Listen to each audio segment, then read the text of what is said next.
check it. When a nigga be thinking of cruising, the raise cabin to the side, thinking the police gon' pull me over with this herb off in my ride. So I hide the brick of weed under the armrest, under the leather, and thinking of starting ways to make my life a little bit better than the dope peddler. Never to pay no fucking taxes, taking a chunk up out of my checks and making my rhymes just look like practice. Buying clothing, rank clothing with my folks. Don't speak about the dead inside my crew, ain't about no jokes. I know some people don't like the way we flow because they envy. They talking about they fuck my hoes and that they could have been me. You looking to be the butterfly without the caterpillar. Take your time and do it right, cause you gon' make it. I swear my nigga, or collapse one. Falling a victim to your greed. Why? You looking to be Big Willie, but you still a C. Why? The information in my skull be poking. Some of y'all on the shoulder, but the other side of the fence, they got y'all niggas breaking boulders for quick money.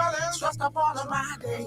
Many obstacles have been placed in my way. I know the only reason that I make it through is because I never stop believing in you. Some people wonder why we here in the first place. They can't believe cause they ain't ever seen your face. But even when you pray that they say you gotta try, can't wait for nobody to come down out the sky. You got to realize that the world's a test. You can only do your best and let them do the rest. You got your life, you got your wealth, so quit procrastinating and push it yourself. You got to realize that the world's a test. You can only do your best and let them do the rest. You got your life, you got your health, so quit procrastinating. Just give me your baby.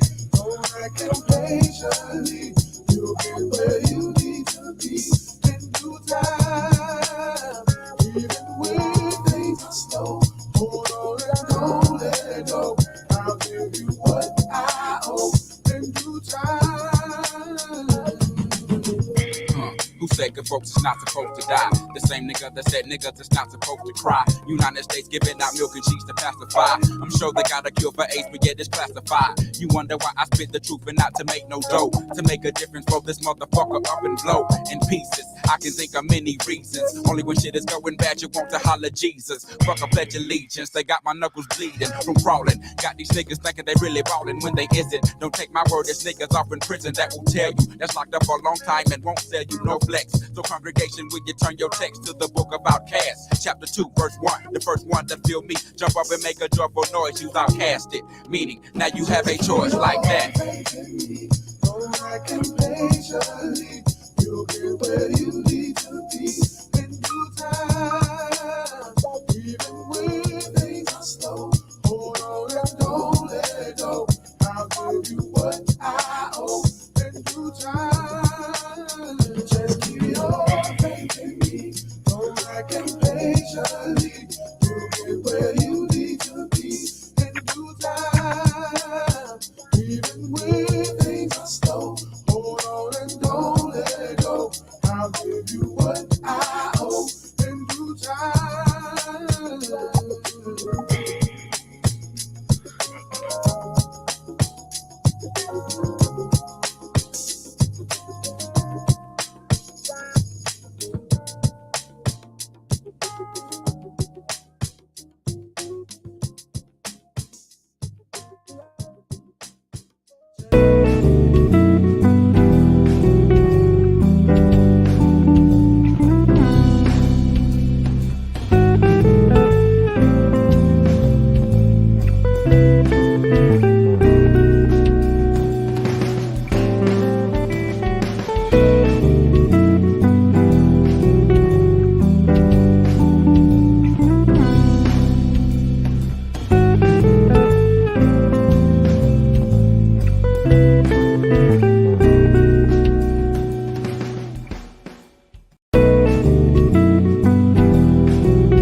Well, good morning, good morning, good morning. It is 4 minutes past the hour. It is the 26th day of July, and welcome to hashtag Truth Be Told. Yours truly, Joe Dupree in the building from 100 BLK to Black Station. My girl Jax is in the building. She's the life strategist, the art therapist, the speaker to Arthur, and the dude over there with his microphone muted because I don't know what he's going through. He's I'm probably jamming, man. It's Friday. It's going through Friday. I got my headphones on with my music, baby. It's Okay. Friday.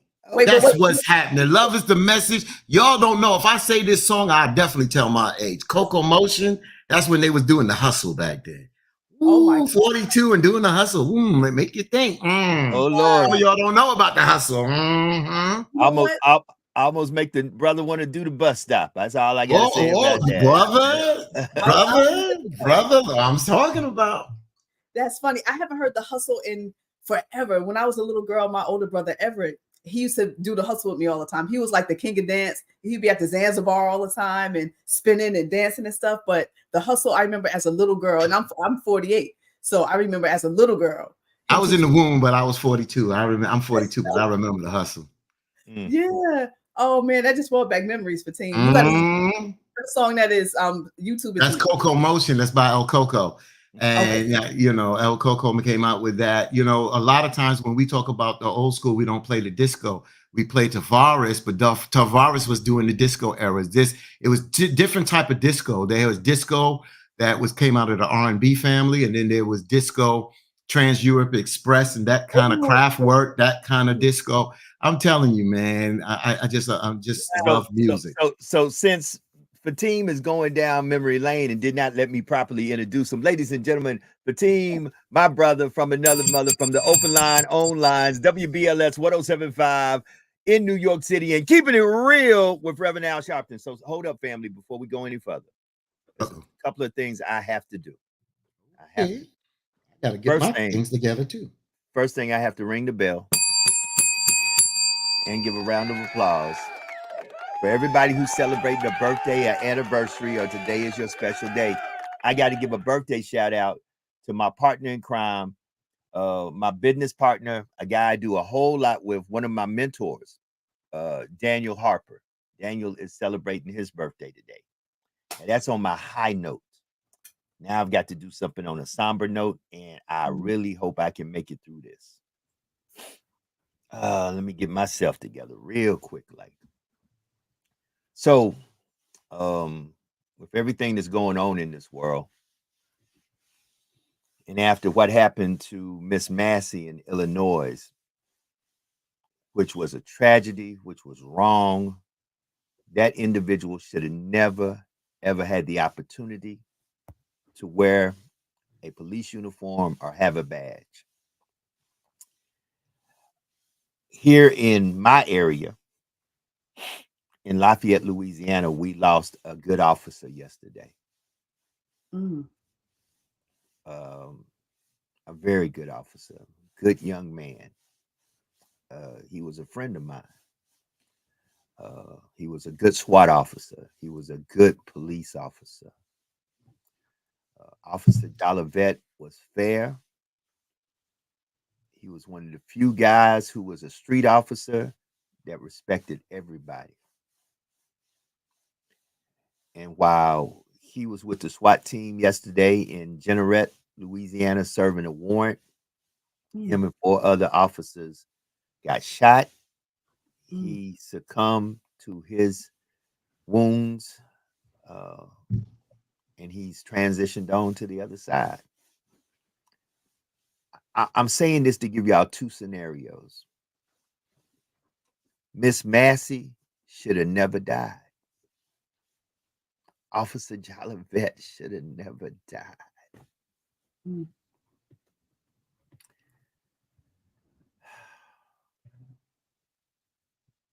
I can't even use my saying that we got to do better.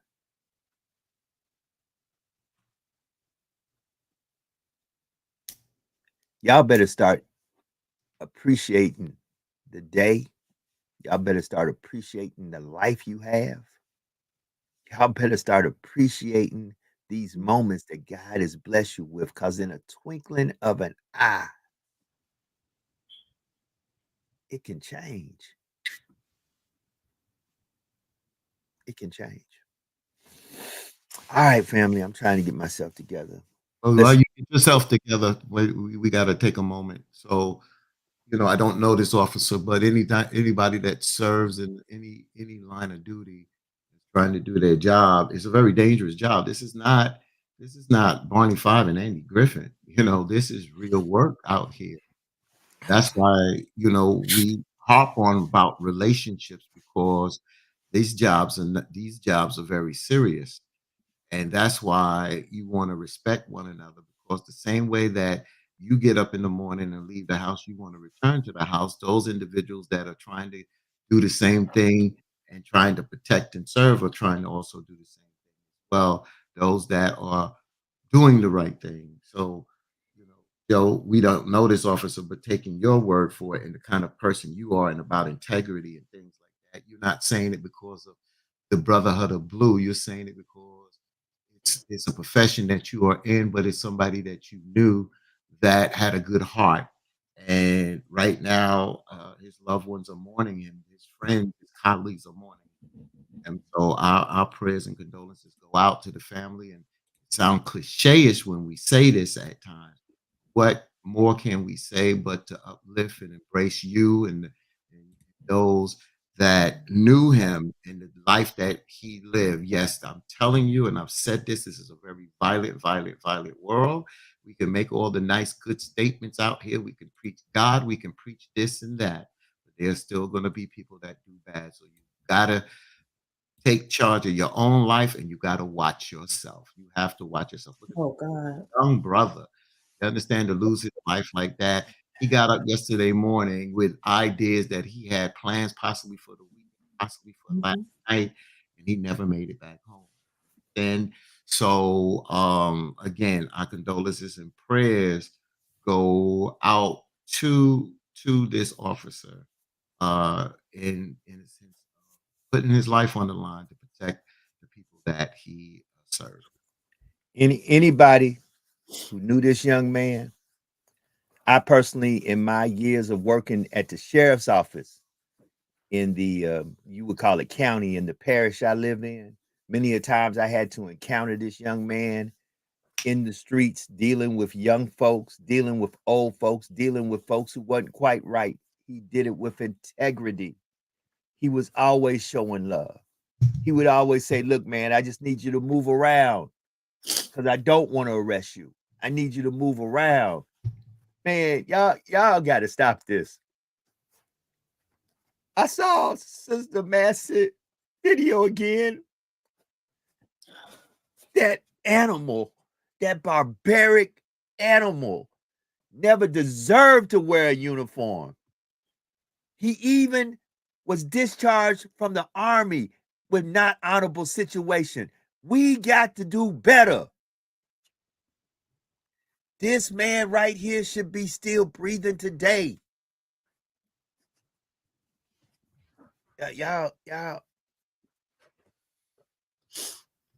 Armor up, Joe. I can't sugarcoat this. Like I said what I have to say for this young man that put his life on the line, and all those that do go out there and do the job. That do the job and do the job right.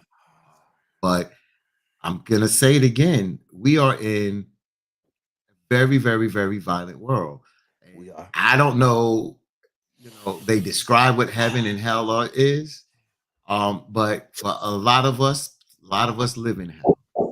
Some of us live in heaven, where we don't go through a lot of trials and tribulations. That brother left. Hold on. That brother left behind a wife and 2 kids. At the actual police department I work at right now, that's where he got his undergirding. He was a junior police officer. A junior police officer as a youngster. Even before he was old enough to become a police officer, he was at the Junior Police Officers Academy in the actual department I work in. I know his family members. God bless his mom right now. God bless his wife, his kids. Family, people just going out there. All of us ain't bad. All of us who wear a badge ain't bad. That's why today I denounce that monster that did what he did to Miss Massey. He should rot in hell and in jail. And this is what I say, Joe. That's why this is very emotional. Very emotional. And I even when I'm in South Carolina, but we lost officers all across this country. And what I've said before, there's two officers. There was two officers in this region in South Carolina. One is went to school with my cousin, young, Delta, attractive sister, and she lost her life. And then there was another gentleman who could have retired, and he stayed on the job and was serving a warrant and was killed. Look at this young brother, as you said, a junior officer. And this is why I'm saying I really want to leave this here. And I want to leave this here because you're feeling the pain. He should not be, he should be breathing as you stated. That's why let me just leave this here with prayers and condolences. But if we don't do better, you're going to see carnage on both sides. You're going to see more carnage on both sides. So if we don't get this together, we are going to see more of this. So I just want to leave it there for now. I appreciate you, brother Fatim. Before I go to Sister Jax, I just want y'all to take a moment of silence. I have to do this. I'm putting the young man back up there. There he is. There he is. Leaves behind a wife and 2 kids, mother, family, friends, folks who worked with him. I just want a moment of silence for this young man. He was an outstanding young man, even when he didn't have the uniform on. All right. Let's get to this thing. Wait, Welcome to Hashtag. Hold.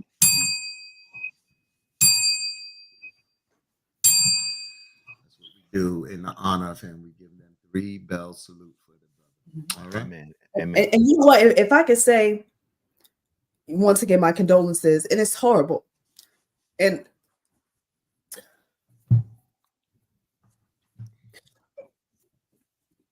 I'm sorry, y'all. You gotta be sorry. You ain't gotta be. Listen, got a husband that walks out that door. Right. That could have been me. That could have been me. That could have been your husband. That could have been. What I'm saying? So yeah, and like my husband and I just last night had the conversation because on the news here in New Jersey, a cop was also shot. He was serving. He was a detective, and he was serving an arrest warrant for a young man, 20 years old, who the day before had gotten in trouble for assault or battery or something like that. So when he goes to serve the arrest warrant, there was gunfire exchange. So the cop survived as of now, thankfully, but he was still shot in the leg. I think he was shot 3 times. So it made my husband and I have this conversation. But it just, like you said, Joe, it could be you. It could be my husband. But instead, it was this young lady's husband. So just the thought of it, it just breaks my heart. And as I was like cleaning up this morning, after my husband left, he didn't have on his bulletproof vest because he's doing a camp right now. He doesn't need it. But just the thought that this is something that could potentially save his life. And he's at a camp with kids. But people are still crazy. Something could still happen. And it's just so sad. So my condolences, y'all.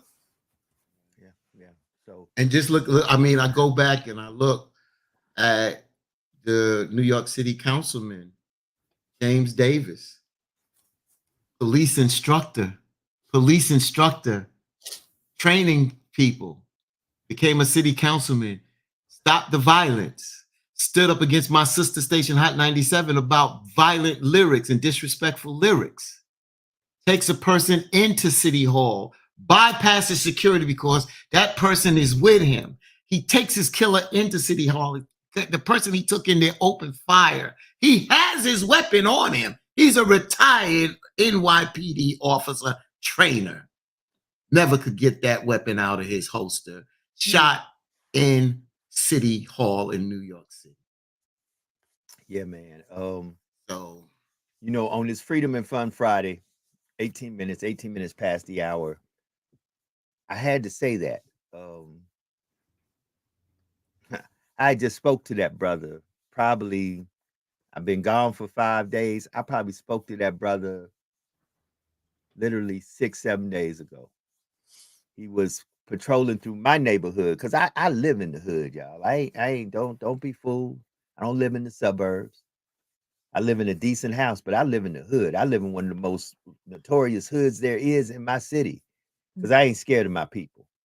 I ain't one of them brothers who they love me on the white side of town. I just love to be over there with them. Let me build a house over here. No, I'm over here with my people. Same here. Because before I say, before I tell you how, before I tell you how it is on the other side of town, I'm good with people on the other side of town, but I'm better with the people in my hood. Mhm. I don't care if they hate me on the other side of town. My neighbors know me. My elderly black neighbors know me. I go check on them. I go grocery shopping for them. If they say, "Hey, I got some groceries," I go get them. So I live in the hood. I saw this brother patrolling the hood, and I tell you, serving that. Go ahead, Joe. I know that's why I jump in when you have your moment. okay, we just got to understand that we all really, really, really got to appreciate life. We Because it's do, like Joe. it's like a vapor. And guess what? Here's the sad reality, Fatigue. And I'm not trying to be controversial, not today. I'm 20 minutes after. Here's the sad reality. You can do everything right and still be gone, just like that. That's right. Exactly. You could do everything wrong and live to be as old as Methuselah. So all I can tell you is you better enjoy this moment right here, right now, because you don't know what comes next. That's right. And just the other night, I ran to the store. I don't have my weapon on me. 3 dudes. One, I didn't see 3 at first. I saw 1. And like I said, it was my fault for leaving my car on, but down here I didn't think of anything. This guy was inching towards my car. And I mentioned this before. I was like, when I walked out, that Brooklyn kicked in, because us Brooklyn got a big ego that, we tough, and, at the end of the day, sometimes you want to talk to these young folks, but I said, I'm not going to invite them. If there was a exchange, then I would have a conversation with them. But I just came back from the store. I just went to the barbershop. My weapon is right there. It was on me. Mhm. I'm not taking no more chances. I'm not, because this world and people think crazy. You walk in a Walmart, you walk in a Target, and somebody can just open fire. I'm Yeah. never gonna say, if I put in the time and to be trained and do this and do that, I'm never gonna get caught off guard when I can carry my weapon where I can carry it. That's right. Happen like that, and I Mhm. still can get got. Yeah. You still can. And it's just so unfortunate. And you know what? A lot of people, we know they're struggling with mental health. A lot of people, don't practice emotional intelligence. We have to, when we're raising children, or we have a niece or a nephew or a grandchild, or, just a little kid in the community, we need to try to talk to them so that we really gain a deeper understanding of emotional intelligence and try to teach them some coping skills. Because many times these kids are just angry because of the choices that many times the parents make or whoever's raising them. And 9 times out of 10, if somebody else is raising you, it's because of a poor decision that the parents made. It's not as often that, you lost both parents and stuff like that. Yes, that does happen. But sometimes the parents just are not being responsible. Or sometimes they might have some other mental health issues as well. But if we try to practice more emotional intelligence and understand the differences in how we need to move, and really gain a deeper understanding of conflict resolution, because many situations can be squashed just by positive and healthy communication. But, we weren't brought up around healthy communication. So now we're adults, and many times we don't know how to communicate in a healthy manner. So we really we look everything else up on our phones, so we need to look up how to do better, and how to manage our emotions, how to have increased emotional intelligence. And if you need help, go for help. Ask for help, because it's a sign of strength, not a sign of weakness. So mental health is real, and like I always say, demons and spirits are real too, and they could jump on that butt and make you do some things that is not right and could take somebody else's life. or potentially damage somebody in ways that cannot be repaired. So we have a lot of work to do. Yeah, And we do. talk about conflict resolution, and I've said this numerous times. And the first time I was introduced to conflict resolution was at a PTA meeting where we had invited some folks in to talk about conflict resolution. My kids was in elementary school. This was elementary school, not junior high, not high school. So it caught me by surprise. The first thing I thought of was, damn, I can apply this when I go home. You understand what I'm saying? This helps me in my home, not just outside. It not only helped me, this conflict resolution just wasn't for the kids, it's for family, it's for people. And we don't talk this. This is why I look at schools today and what they teach our kids. Some schools are excellent. Some schools do this. They still have their peer groups. They communicate and they do this. Then there's after school programs. Then there's community organizations that really do the job. And we must uplift those people that do that and instruct our children and instruct us as adults to become better. As Joe said, it can't be a statement. It has to be the work. You got to take the steps. You understand? Don't do drugs. That's just a statement. You can't just say don't do drugs. You can't just say you got to do better. You got to give examples and you got to take the steps, the necessary steps to be better. That's what you got to do.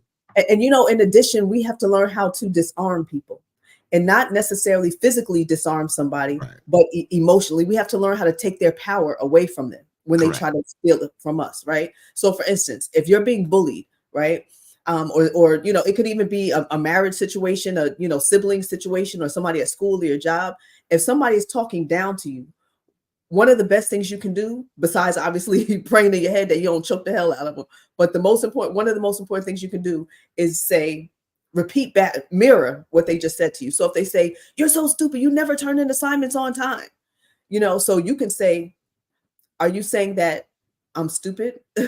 And then it might make them feel like, wait a minute, what's going on? And then after you speak back to them what they said, you could then say something like, when you said that, were you hoping to hurt my feelings or make me feel bad about myself? And then they internalize it. Then they start thinking like, oh, shoot, I did say that, demeaning words to you because my intent was to try to destroy you, demoralize you, or hurt your feelings. So when you have that conversation, but you remain centered and grounded is key.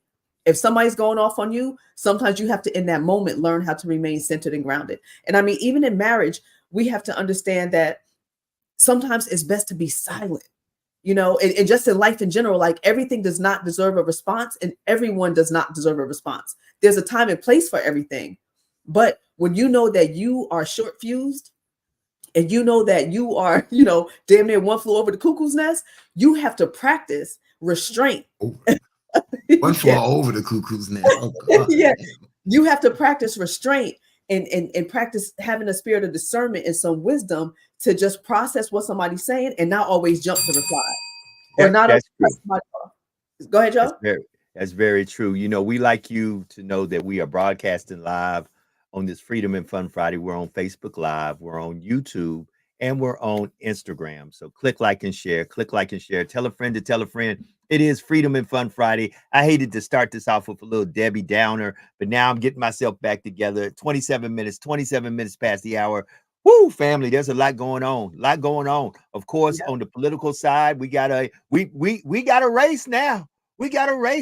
And I had to say that because in the midst of me doing everything, of course, first thing that somebody does is put this up. Okay. And that's fine. They can put it up because they can enjoy that for the season. They can enjoy it in because I'm here to let them know. I don't think that season is gonna make it back to the White House because this is what we need to do. Guidry and Bonnet talk so much junk. Y'all need to come up with something when Kamala wins. What they have to come on live and wear or do or something like that. We gotta, what I'm saying, we gotta. I want them both to put a wig on and a pantsuit. That's what I want. I want them both to put a wig and a pantsuit and some pearls.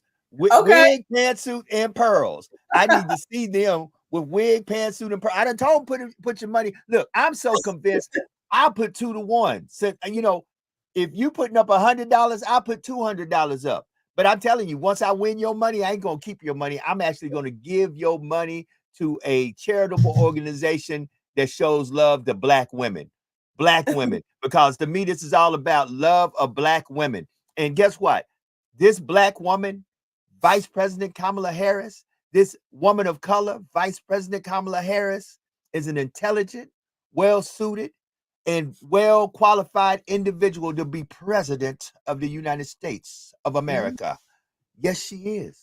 Yes, That's right. she is. Yeah, well, we got news, which, you know, it's a lot of things that happen. It happens for a reason. That's why we don't let things out the bag, or it's not given to the public. So it broke this morning around 3:30, 4 o'clock. Don't ask me. I wasn't up at 3:30, but I did wake up a little after 4. And former President Barack Obama and his former First Lady and his wife, Michelle Obama, have come out and endorsed Kamala Harris. This was purposely done just like this. This was not, they wasn't on board. This was planned like this. There was a reason why this was planned. And you're going to see a dynamic duo of when former President Barack Obama gets out there on the stump to go out there and do that. There's going to be a lot of other people that's going to fall in line. I was watching Rob Reiner on CNN last night, you know, and anybody knows All in the Family, he played Meathead. And he was talking about, you know, the donors, just the energy that is there. Now we don't have to talk a lot about Trump right now. We can talk about the Democratic Party and what needs to be done. You saw what Kamala Harris did yesterday when she met Prime Minister of Israel. She said, yes, I still stand in support of Israel, but I also see too many dead people, dead babies, and we need to get this ceasefire done ASAP. Didn't mince her words, didn't become a puppet for Israel. You understand? She's not scared to say right on point. No problem supporting you, but there's too many people that have been killed, and this needs to stop. That's what we're talking about. We ain't got that coming from the other side, but I don't give a damn about the other side now, because like Joe said, now we have a race. So we got work to do. We ain't got time to concentrate on them. Now I heard that Trump don't want to possibly debate Kamala. Oh, yeah. Why not? Oh, why not? If you're scared, say you're scared. Here's why. Because he knows she has the vernacular to make him look like a fool. He already looks like a fool. Make him look like himself. Yeah. Right. He already. So that's the point. All of a sudden, if you're scared, say you. Now, that's what I've been waiting for. Dre made it clear. I have presented the question almost every day. Can y'all give me 5 things, 5 policies, 5 things that Donald Trump has done that help black and brown people? I'm like you, Dre. I'm going to put your comment up there to be exact. I'm still waiting. I'm still waiting for the answer. Give me 5 things. Y'all are the Trumpsters. Y'all Trump Nation. Call your Trumpian friends because you got them watching in the background. Come watch this. Yeah, come. So since you get on the phone with your Trumpian friends and y'all come up with 5 things, come on. Y'all can't tell me y'all can't come up with 5 things. Yeah. 5. And look, Vance is getting drugged through the mud. You know, yesterday was National IVF Day, and that's when they released that video of him talking about Kamala. You know, about 3 years ago about being a cat lady.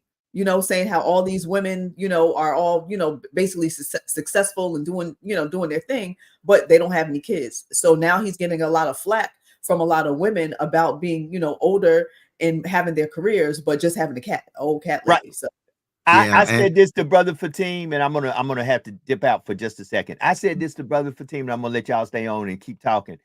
I said to Brother Fatim, everything that he threw out at Joe Biden has now been thrown back at him because now you the old man in the race. Yeah.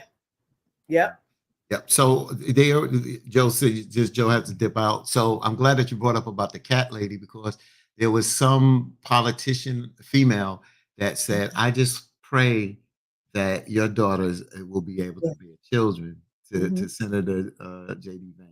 Yeah. You know, so this is see, like I said, I don't give a damn. I told you, I'm straightforward. I don't give a damn about the Republican Party. I don't give a damn. I mean, if the Republican Party became more centered and could deal legitimate with issues and not tear down everything and really work with people of color and not use them as tokens then I can really start to do that. Like I said, I've dealt with former Mayor Mike Bloomberg, who was a Republican, worked close with him, not just voted for him, worked close for him. I remember I had it. Do you know how cool I was with that daggone mayor? Wow. I had him call in on a surprise with Reverend Sharkey. I didn't know he was going to have some wine that night. He was a little tipsy. He was a little tipsy. Then I had Lisa Ray call in after him. But the point is, what I'm saying is that what the Republican Party has become, because I'm not about just throwing all our eggs in one basket. But what the problem is when you have one party that really now has really moved away from really dealing and trying to deal with bipartisanship and trying to score brownie points and really supporting things that just doesn't need to be supported. How do you even support a felon?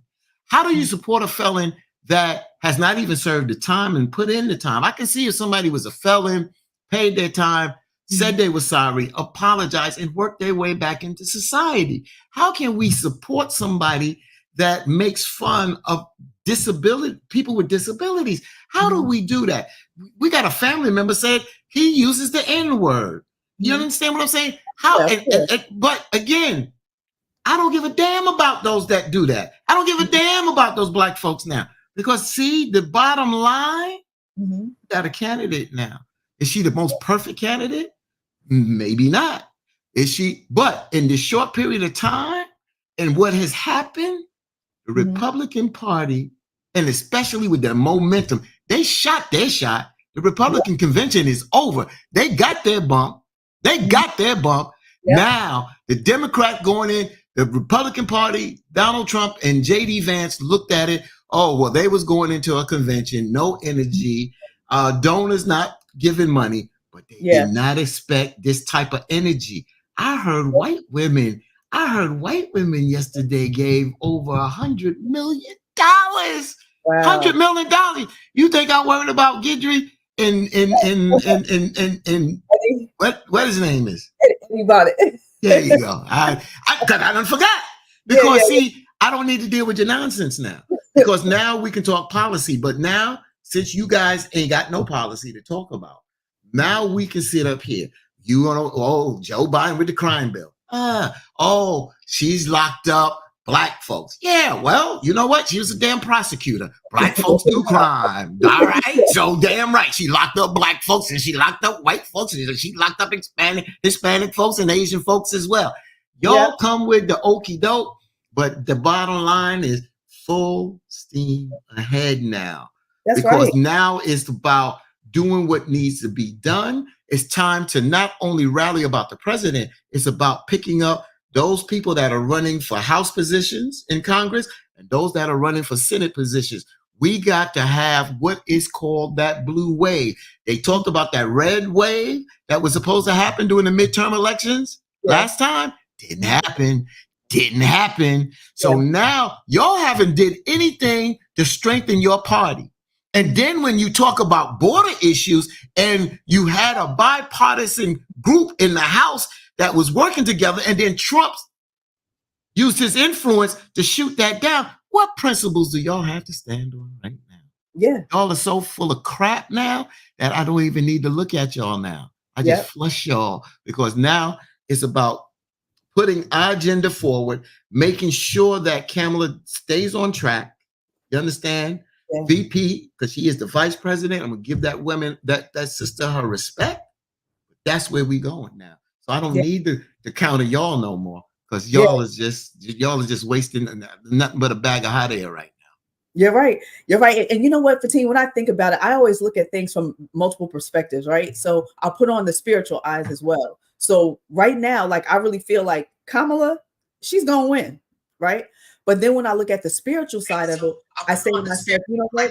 Black women have been like one of the most demonized people, you know, on the face of the earth, right?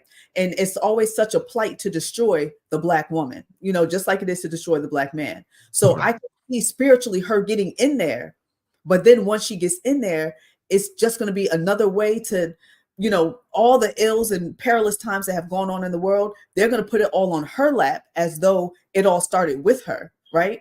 And however she maneuvers or handles it, no matter what the outcome is going to be, it's going to be the Black woman did XYZ. The Black woman, you know, such and such is messed up because of this Black woman. So it's just yet another spiritual way to demonize us as a people. So I think she can get there and attempt to do a phenomenal job, but the spiritual side of it is still going to be a position to still further demonize Black women. You know, of course, and you know, and that's how this country operates. Yeah, That's how this country operates. That's how people operate, yeah. and that's going to happen. And like I said, you know, now we still can deal with those distractions. We can chew gum and walk at the same time. We can deal with some of those distractions, but not to the point that it gets us off course. Yeah. We know now you're talking about, oh, she hasn't born their children, this, that, she married a white man, and they've said some even harsher things. And I have to watch my mouth. Like I told Reverend Sharpton, better you than me, brother. You were just wiser, because some of these folks that goes on Fox News and get on the conservative talk and disrespect and call her out her name, I'll start calling y'all out of y'all damn names as well. I'm not Michelle Obama. Kudos to my sister. Kudos to you. You go low, I'm going low. You start calling our sisters all kind of ratchet names, we're gonna start calling y'all some ratchet names. You understand? I'm telling you, we'll fight fire with fire. Or I throw water on it. You understand? To put it out. I'm dead serious, Jax. You know me. You know me. I might have to come back and just say, well, maybe that wasn't the best way. But no, I'm not kumbaya. I'm not the one to come in here and saw. Y'all start doing that, then we'll start doing it as well. We can do it. You're damn right. You think we're going to sit there and take that? Yeah. And, you know, and that's why, in a way, I think things are going to actually, you know, be damn near worse. What's the word? Like the environment is going to end up being worse somewhat than even if Trump got in, for the simple fact that everything is just going to shift and it's going to be that much more crazy. You know what I'm saying? So I don't know. It's yeah. So one of the things I was just thinking about, you know, about going low, and you know, and then I also think about Malcolm and Martin. And you know, one thing about Malcolm and Martin, they didn't let folks take them out of character. The difference between Malcolm and Martin is that Malcolm talked about self-defense more than Martin didn't really talk about that. He was about love and that. And Malcolm was about love, but he was like, you hit me, I hit you back. You know, that's why I said that movie In the Heat of the Night, when Sidney Poitier was playing and that white man in that where with all them flowers, and he slapped him and he slapped his ass back. That's what I'm saying. So, but sometimes we have to tear them up with righteous words. When I use the word righteous words, I'm not talking about just biblical or spiritual words. We have to be able to articulate what we need to say, but we are not going to let people disrespect us, because the same way that you put your hands on us, because I remember they used to say sticks and stones can break your bones, but words can. No, bull crap. No, you ain't gonna call me all kind of names. I used to tell my mom, they ain't gonna call me all kind of names, because I said, you ain't gonna let daddy call you all kind of names, right? You ain't. She look at me, you damn right. So I'm not gonna have that. I'm not gonna have that. You know what I'm saying? Michael Keith said, "Amen, amen." You know. And Casey put in the chat, nothing will be worse than Project 2025 being implemented. And yes, that is going to be horrible. But we have to also recognize that no matter what this sister does, no matter how great it is, it's going to be demonized and flipped to a whole different degree. And if the country, you know, the other parties can try to make her look bad and try to make us as a whole Black women and Black community look bad, they're going to highlight absolutely everything more than they would if Trump did. You understand? Because when we have to understand that their opposition, it is a wicked, wicked people. You know what I'm saying? So her opposition, being that it's such a wicked people going against her, this spiritual war is going to be that much more strong. So we just got to really understand that. So I'm back. Let's look at what Douglas Guidry just posted. He said the border not being secure is going to be way worse. More immigrants, less jobs, more illegal drugs in this country. Let me comment to that since I just Well, they just got El Chapo's son. Okay, so let me comment to that. There are plenty of jobs. They're just folks that don't want to work. That's right.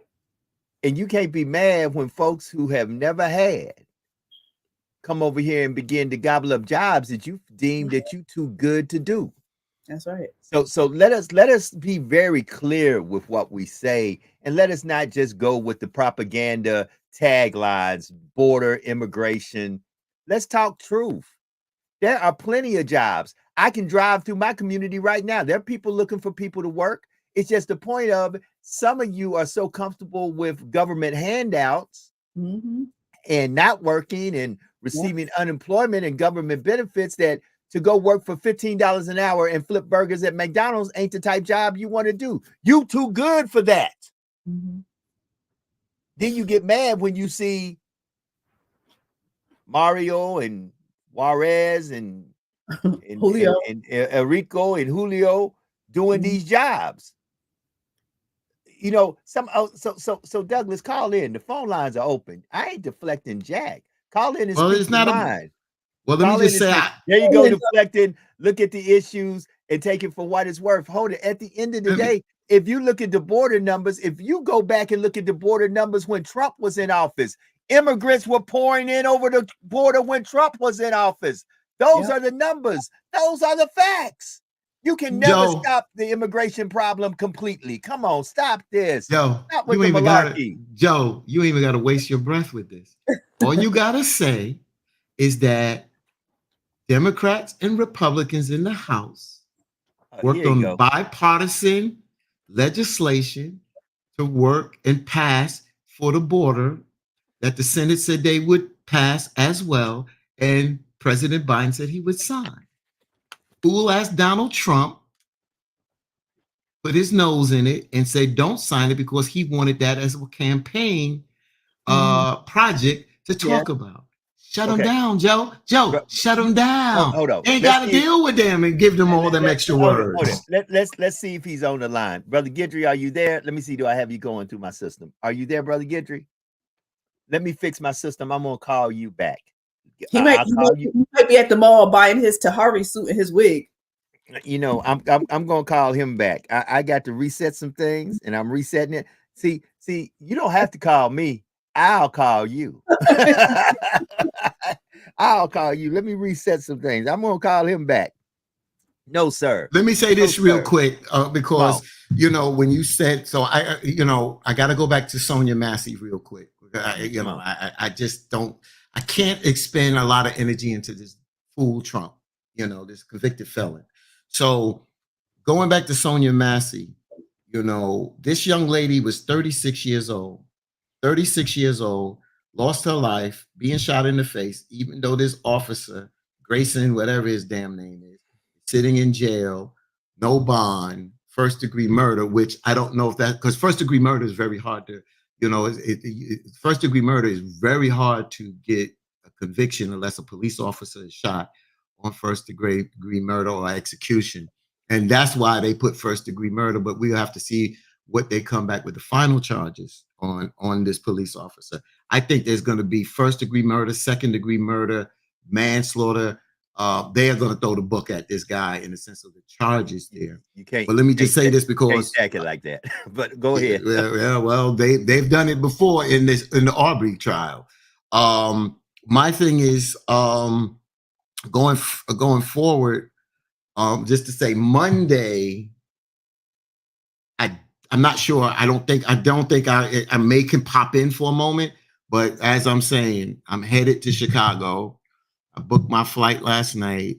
I booked my hotel, and I'll be headed to the rally at the church down there, and I'll bring that information up before we go off today. I have it on my phone about where we're going to be at 6 p.m. Central Time, Tuesday, for the family, standing with the family. Reverend Sharpton, attorney Ben Crump, the father, the children of Sonia Massey. We have to turn out. I just was talking to Reverend Charles Williams out of Detroit. and he is I'll be calling Douglas bringing in a minute. he'll be bringing a bus. He will be bringing a bus in from Detroit. People are coming from all over. I just thought about the Nation of Islam today, and I'm going to call I'm not jumping ahead because this is not my rally. I'm going there to support. But I just thought about, I know Honorable Minister Farrakhan is older now, but he does have his other minister there, and I'm going to reach out to that minister today. I want to see him in the house as well. We need everybody on this one. Everybody on this one.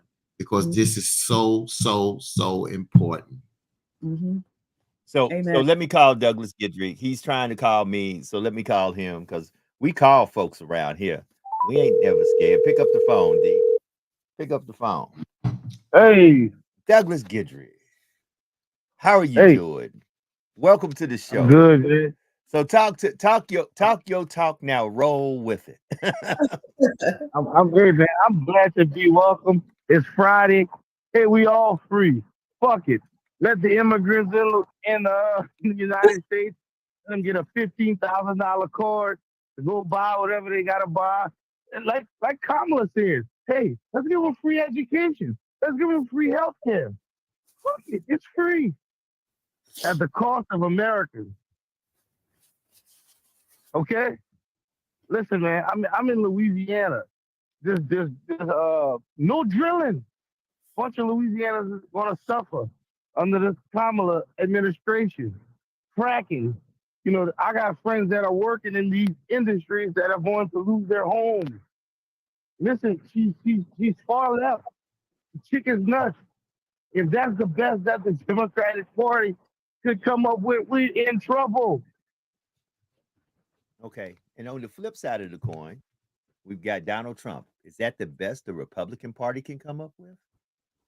Man, listen. No, just answer my question. Listen, have you listened to this lady's rhetoric? My God. Sir, oh, you guys just stop blinking on the color of our skin and put the country first.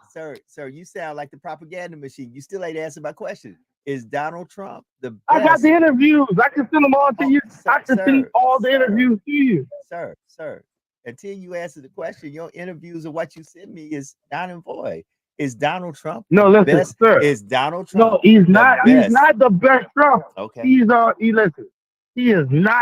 the best. Okay.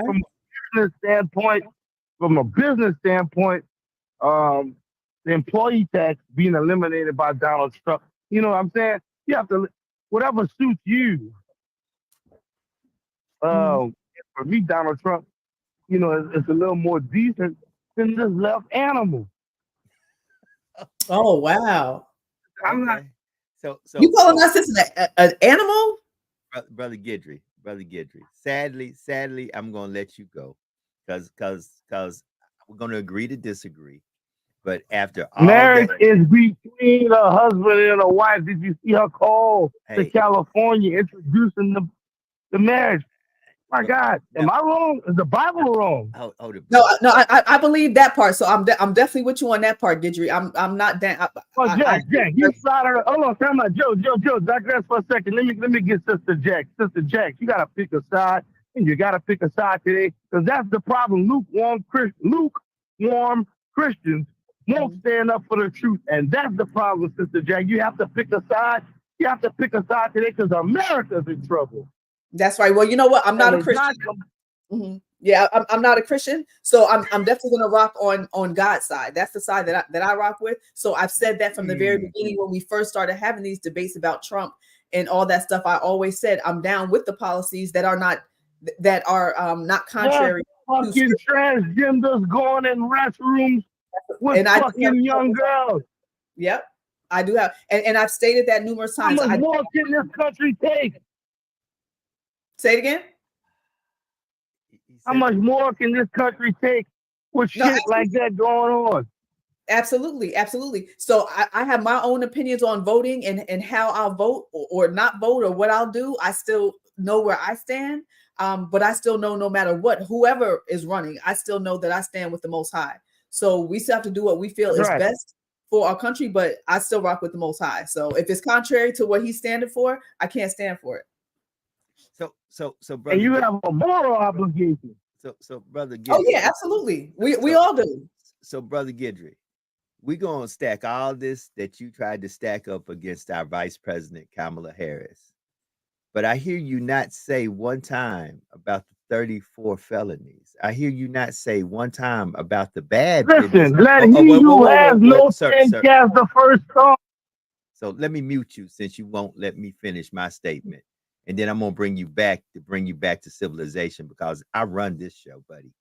So as I muted your voice and you would let me finish my statement, so you won't bring up the 34 felonies. You won't bring up the bad business decisions that Donald Trump has done. You won't bring up all the fraud with the fake university and all that stuff. But you have the mitigated gall and audacity to call Kamala Harris an animal. I never heard Vice President Harris say grab them by the penis, but I did hear Donald Trump say grab them by their private parts. So now I'll unmute your voice and you can scream and rant all you want to. Please be decent and in order before I have to hang up on you. Are you still there, Brother Douglas? I don't want to get hung up on. No, you don't. You really don't. You really don't. Cause we better men. We both are better men than that. Yeah, come on. Digress. Get your emotion. Donald Trump is not the answer. Donald Trump is not the answer to a problem either. Mm-hmm. I don't prefer Trump. I don't prefer Kamala. So here we go again with the lesser of two evils. You and I have dealt with this priorly in the municipality that we live in. We both live in the same city. Here we go with the lesser of two evils, and we normally know how to go. Hey, Joe. Yeah. In my business, being down for the cause don't get customers through my door and put money in my pocket, brother. And I fully understand it. Sometimes you got to hold up. Sometimes you got to go along to get along. I get that. And with that being said, I'm not going to put you in a position that might be compromising to your coins. I don't want to do that. So, Brother Douglas, thank you for calling in. Thank you for your opinion. Keep listening to hashtag Truth Be Told. Listen, family, if y'all want to join in on the conversation just like Douglas, all you got to do is dial the number that's scrolling at the bottom of the screen, 225-250-8770. Every black woman who was listening to this, Douglas, you ain't they friends no more because you called Kamala Harris an animal. Bro, you are no longer their friend. To be exact, I would like to see how many black women date you after this one. Douglas, you better take that one back with people on that one, Doug. You better be happy they don't know how you look, my brother. That's a mess. Like I said, I just, I'm not gonna feed into the peanut gallery. It's not, I know people enjoy when we go at it or whatever, but I'm not going to be, it's times when I will, and I've done it before, but I just looked at everything he said. I could have knocked every damn thing down. He said every damn thing. So first of all, he talked about fracking. So fracking. So what is fracking? Hydraulic fracturing or fracking is revolutionizing oil and gas drilling across the country. Mm-hmm. However, without rigorous safety regulation, it can poison groundwater, pollute surface water, impair wild landscapes, and threaten wildlife. This has been all over the United States. So when I say this, and I mean what I say, that this is not good. And I'm not sitting out here saying that people need to go out there and get other jobs, but we have to save this planet. This planet is not going to save itself. Mm-hmm. We have to save this planet or it will destroy itself. Mm-hmm. So fracking is done by drilling deep into the earth, then using small explosions and a mix of water, sand, and chemicals to break up shale rock formations that contain natural gas and oil. The reason why this is dangerous is because the process can go wrong. And if the oil or gas wells are not built sturdily enough, they can leak and contaminate groundwater. It's called flowback. Flowback water can contaminate streams and water supplies. The rush into fracking has not kept pace with important environmental safeguards. So he wanted to say, because of Louisiana, and there's a lot of fracking, and I'm going to say this, Joe, black and white, I I don't give a damn. I don't give a damn about those jobs. You know why? Because if you know about environmental racism, you will see that it's done in a large amount of Black communities. This in Louisiana has a lot of large Black communities that people have cancer because this has contaminated the water, the air, the soil that contaminated with. So when it rains and evaporates, it rains on you, and people die, get cancer and die. Listen, See, this is what I'm saying. right. Then he talks about the border, and I've said this before. The border, Joe's just said it. It happened during Trump. It happened before Trump. It's not Trump's fault. Not Trump's fault. It's not Barack Obama's fault. It's Congress's fault for not being able to come together to put a bipartisan legislation on the table. When they finally just did that earlier this year, the Republicans now worked on it, pulled back, and failed it. So that's why I'm saying you can throw all these cliches out there about this, and then you call our sister an animal. I'm glad I wasn't in the conversation because I would have called you an animal. That's where Fatine is at. So you that's know, where, come see me. If you want to, I told you, disrespect our sister. I just stayed out of the conversation. Come on here and call her an animal. Anybody that call her an animal, I'm call your ass an animal too. see, I warned you. I warned you. And I've got to be in the posture of Brother Malcolm. Once again, after all that Donald Trump has done, that we know he has done, after all that Donald Trump has said, that we have witnessed him say, we have literally heard the words come out of his mouth. I've never heard you, Brother Guidry, or any other Trumpian come on here or come on any platform and say, I am appalled with that. Trump is an animal for saying that. You know, and then it shows the quick attack on Black and brown folks, especially Black and brown women. And that's just sad to me. That's sad to me because aren't you a product? You know, Black man, aren't you a product? You not sit in a Black woman's womb for 9 months? Aren't you a product of a Black and brown woman? Why do you hate your sister so much? Then you try to turn it around. I know how some of y'all flip it. Oh, but look at Ketanji Brown. She's not married to her brother. Look at Kamala. She's not married to her brother. Come on, family. Come on, family. Listen. From a moral point of view, you cannot tell me that morally you hold Donald Trump at a higher place of morality than you do Kamala Harris. You can't tell me that. You can't tell me that you feel they could, Joe, because if their moral compass is off, they're going to hold Trump at a higher higher. So we get comments like this. Brother Eddie puts in Trump, and to the senators and recently failed, all this, come on, because Trump, because of Ukraine and come on, listen. All you got to do, you have the power when you are a legislator to bring forth legislation that can help everybody, not special interest groups, not your friends, not your families, not your buddies that pour in money into your campaign. When you are a legislator, you have the power to put forth legislation that can help everybody. If you don't do that, it is a choice that you made. And the choice is, I'd rather take care of my cronies, my family, and my friends than to take care of everybody in America. Because guess what? If you did not pour into me, I'm not pouring into you. And that's not right. That's not Bible, as y'all always say. And y'all always want to bring up the Lord Jesus. That's not Bible. So look, family, y'all listen.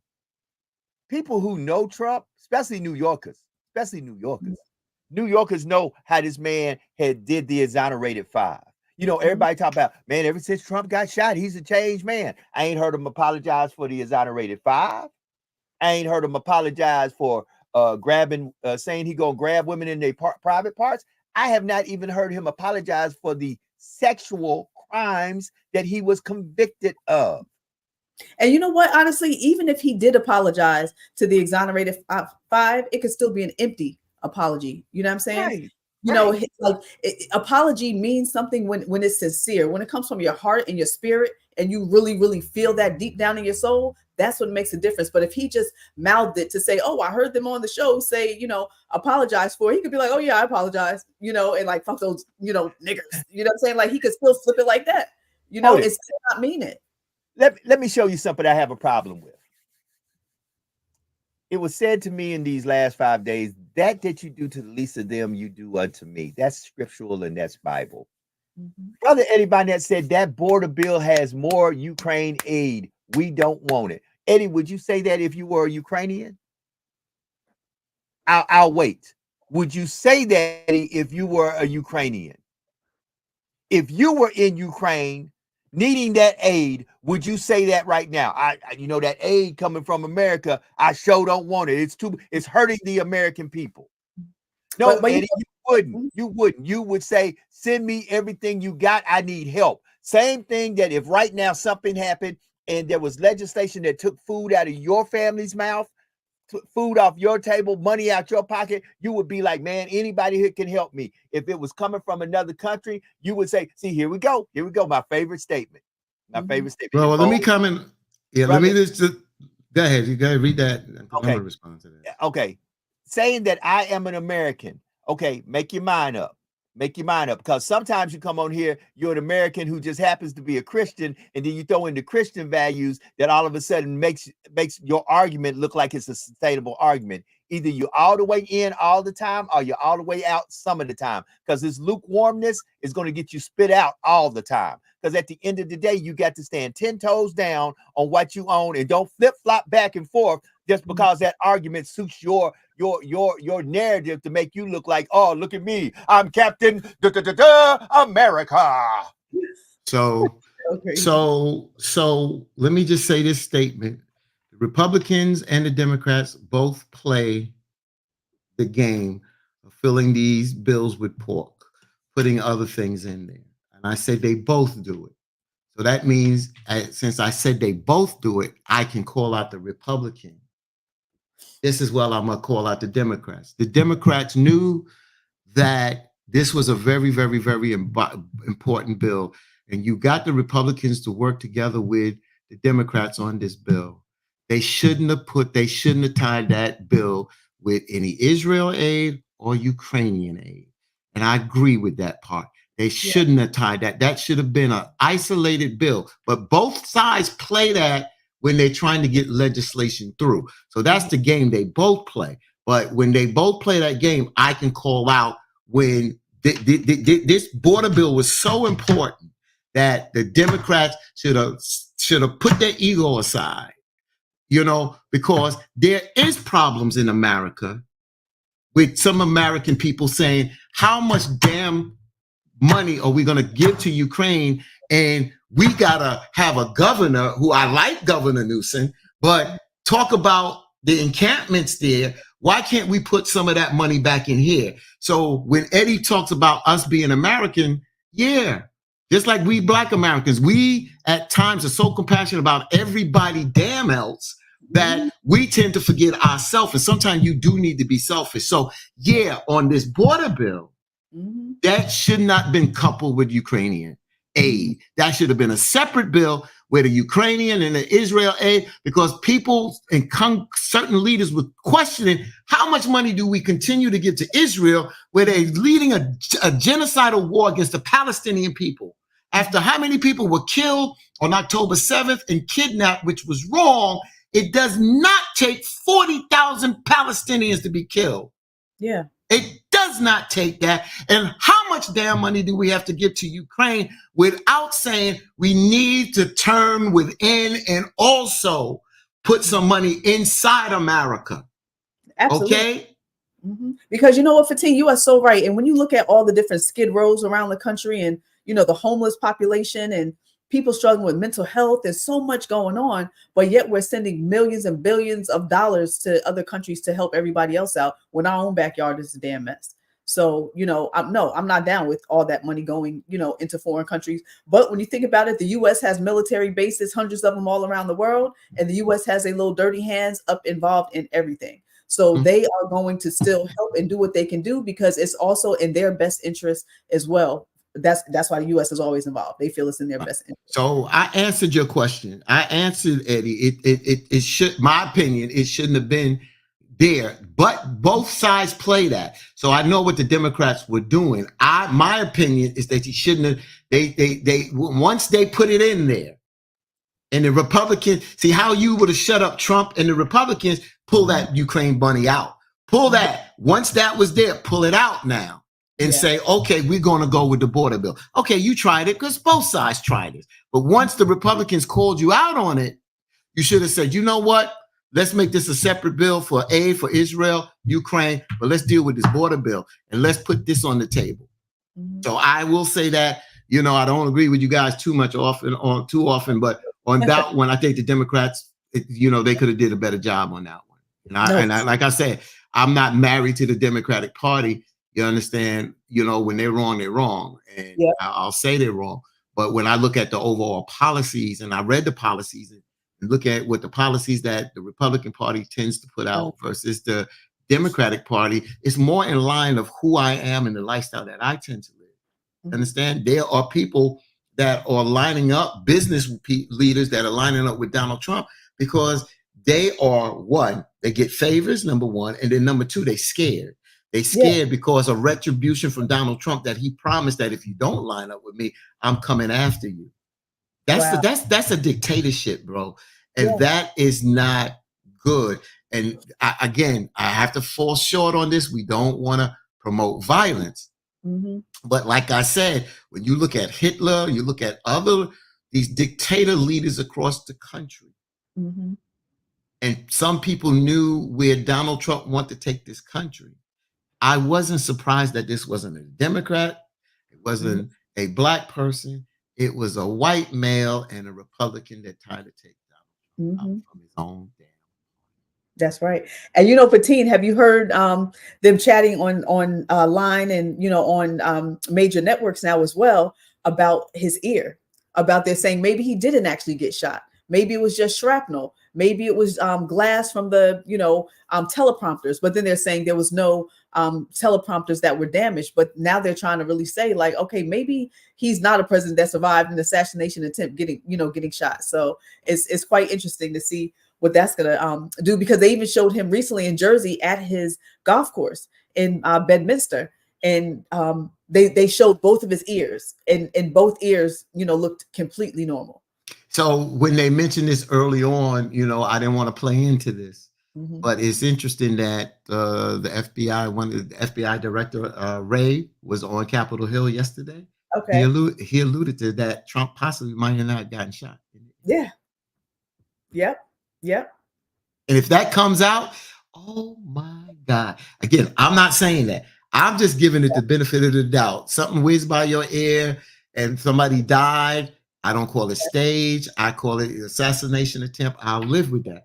But if it's not true and come to find out that he politicized this situation, oh boy, you might as well. You ain't even got to go to November. You're just done. You're cooked. But you ain't got to wait to get the rabbit home and the duck home to shoot him now. You can shoot him now because he's done. Now, I mean, shoot him. I don't mean shoot him literally. You know what I'm saying? But he's done. Daffy's done. I mean, Donald's done. I forgot. It's not Daffy. It's the other duck. Donald's done. And it's crazy because he went from a big old bandage like this to nothing, and then back to a little tiny Band-Aid. You know what I'm saying? So it's just crazy and all over the place. But to each his own. We'll see what's gonna happen next. We will see. And now, like even like Brother Guidry was talking about, no, I am not down with all that other crazy stuff. Well, I don't want to say crazy stuff, but I'm not. If the Most High ain't down with it, I ain't down with it, right? So I don't care how you flip it, slap it, flip it, or rub it down. It's no high holy book that will condone certain behaviors. So, and also those behaviors also go along with the adultery and the, fornication and the, stealing and, all that type of stuff. So, So Jax, let's talk about something. I know you got to go in a few, but you know, you got your head wrapped, so you can do Yeah. this. All right. So when is violence susceptible from the scriptures? Because Sodom and Gomorrah destroyed. Mhm. People war. Remember, some of the attributes of God is destroyer. Yeah. Understand what I'm saying? When is violence acceptable? Because violence is throughout the Bible. Yeah. I Absolutely. mean, love and peace and all that, but it ain't everybody sitting down in the Bible singing and singing with the birds and patting their feet in the water. You understand? And then going home and cooking some vegan food. It's not like that. So Yeah. when is violence? See, that's what I'm saying. We are so screwed up as a people. That's what I'm saying. That's why I ask questions, because that's why I used to go at a lot of religious people, because I used to tear their asses up. I used to go out Jehovah's Witness. I used to go out to Christians. I used to just tear their backsides up, because at the end of the day, they mimic the words, but they don't understand it. And when you put it there, so my question is, when is violence acceptable? Because we all come here, I don't condone violence, I don't condone violence, I don't condone violence, and this, that, and the other. Mm-hmm. So when is violence acceptable, Sister Jack? Well, you know what? Like, I can't give you all the details with that, right? However, God is a God of war. He's not this fluffy God that, a lot of Christians, a lot of people want to believe that he's just kind and loving and forgiving and graceful. No, God didn't play. He even talked about, even within your family, how, he came to put down a sword to, split them up. If they ain't on the same path following him like you, drop them, cut them up, keep it moving. However, we still have to follow the laws of the land. But there is, in scripture, there's a time for war and a time for peace. But we still are under the covenant of the laws of the land as well, that we still have to abide by those laws, as well. So we can't just be going out chopping people up, killing, like doing all that type of stuff. But yeah, there is a time for it. There absolutely is a time for it. And God says so. God builds up armies to go and handle what they have to handle, so there is a time for war. It shows that violence can be acceptable against unrighteousness. Is that true? Yes. However, we still have to abide by the laws of the land. You know what I'm saying? So, but they're not abiding by the laws of the land in the Bible. When God raised up these armies to go against unrighteous people, there was laws of the land. They still went out there and killed and conquered. That's right. That's right. And that's going to continue to happen today. But the difference is when they do rise up like that, if you are in alignment with the Most High and following his laws and stuff, you can still be forgiven, protected, and have that, holy grail basically over you to, protect you while you're doing that. And perhaps even your sins in that moment, what may seem as a sin, could still be forgiven. Right. Because, so, go ahead. So you may not see this because it's pushing against your faith, but this is how you can see how some people that don't believe, because they feel that the Bible and the scriptures are hypocritical. It says one thing, but does another. And, and then coming into play, man being foulest. And then you got to realize, man has made so many laws, like you said. So you don't follow man, you follow the laws of the scriptures. And you've always stated that. I'm not trying to prove, this is not a debate. What I'm saying is, I've listened to both sides, and I've seen my religious scholar challenged on this, and he didn't spook it up. He didn't, he answered the questions, but like I said, it was did with science. It was built. He had a whole bunch of knowledge, just like when I look at some of the Hebrew brothers out there that are Hebrew Israelites. I mean, there's different groups and different factions that I listen when they talk scripture. Because one thing I know, and I've said, and I'll say here, a lot of those brothers and sisters know their scriptures. Absolutely. They know their Bibles, and they're not just talking from the English. They break down and go into the language, because just like I know and they know, there's certain languages you can't convert. There's no, in Arabic, there's no O. So there's no such thing as a Muslim or a mosque. There's no O. in Arabic language. It's just not there in Hebrew language. So that's why I said you got to study the languages, etymology, to really get the understanding. Do y'all know that there are capital G God in the Bible? Do y'all know there's smaller G gods in the Bible? You know there's not one God in the Bible? You know there's Elohim, Anunnaki. See, these are things that go over some people's heads, Jack, and they don't know.